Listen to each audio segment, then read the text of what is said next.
আমি গ্যারান্টি নিয়ে বলতে পারি, গ্যারান্টি, দলের গ্যারান্টি নিয়ে বলতে পারি আমি। দলের খানাকুলের বালিপুর অঞ্চলের ছত্রসাল বাজারে 21শে জুলাইয়ের তৃণমূলের প্রস্তুতি সভা থেকে সিপিএম ও বিজেপিকে আক্রমণ শানায়। সাথে সাথে তৃণমূল দলেরই একাংশকে যারা দলের বিরুদ্ধে চলে বা তৃণমূল দলকে খানাকুল থেকে দুই ভাগে ভাগ করতে চায় তাদের উদ্দেশ্যে কড়া বার্তা দেন তৃণমূল নেতা শেখ সাকিম। ওই সভা থেকে দলের গাইডলাইন মেনে দল করার বার্তা দেন। দেখব বিস্তারিত দলের কর্মীদের উদ্দেশ্যে কি বার্তা দিলেন শেখ সাকিম।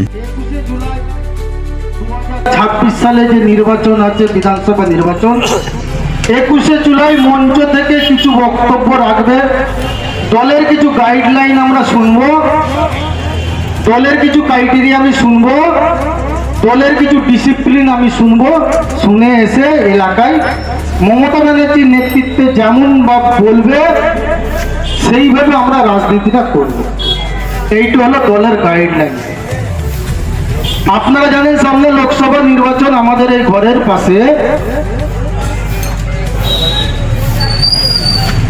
বিপ্লব লোকসভার ক্যান্ডিডেট, আরামবাগ লোকসভার ক্যান্ডিডেট বিপ্লব মৈত্র। ওনার বাবা ছিলেন 3 বারের এমএলএ, খানাকুল বিধানসভা 3 বারের এমএলএ ছিলেন।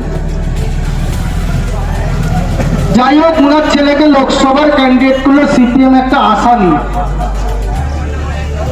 যে আরামবাগ লোকসভায় নিশ্চয়ই কিছু সিপিএম একটা ফল করবে ভালো। ওনার যে বুথ, সেই বুথে বিজেপি জিতে গেল। তার মানে আপনারা বুঝতে পারলেন, আপনি লোকসভার ক্যান্ডিডেট আর আপনার বুথ বিজেপি জিতছে। এই রামবাম সব এক, বিজেপি সিপিএম সব এক। 30% ভোট ছিল সিপিএম এর গত লোকসভা নির্বাচনে।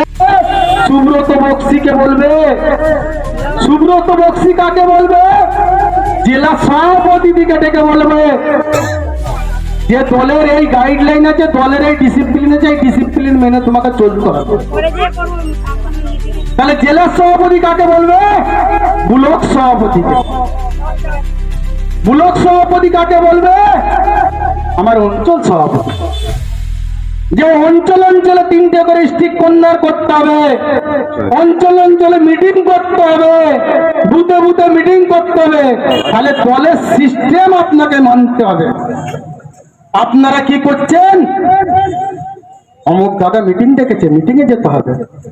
আরে বলছে না যে তৃণমূল কংগ্রেসের মিটিং আছে, মমতা ব্যানার্জির মিটিং আছে। মমতা ব্যানার্জির ব্যানার ফেস্টনটা বাদ দিয়ে আপনার ছবি লাগিয়ে আপনি মিটিংটা করুন তো দেখি। আপনি কত অনুগত হয়ে গেছেন। আপনি দলের ব্লক সভাপতিকে মানবেন না, আপনি দলের জেলা সভাপতিকে মানবেন না। আপনি দল করেন, প্রোটোকলের জন্য আপনি আটকে আছেন। কিছু প্রোটোকল, কিছু বাধ্যতামূলক আছে আমাদের উপরে, ওই জন্য আপনি আটকে রয়েছেন।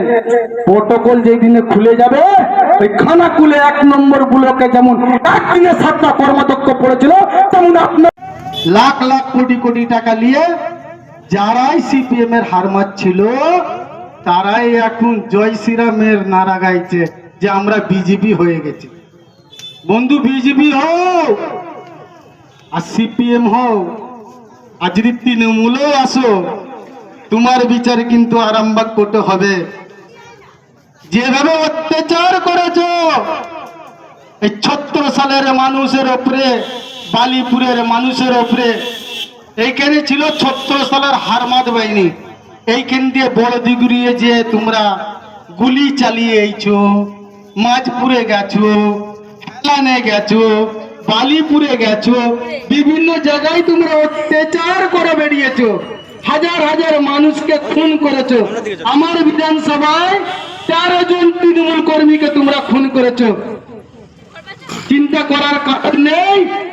গোঘাটে একটা 2009 সালে আমাদের দলের কর্মীকে হত্যা করেছিল ওপেন দিনের বেলা।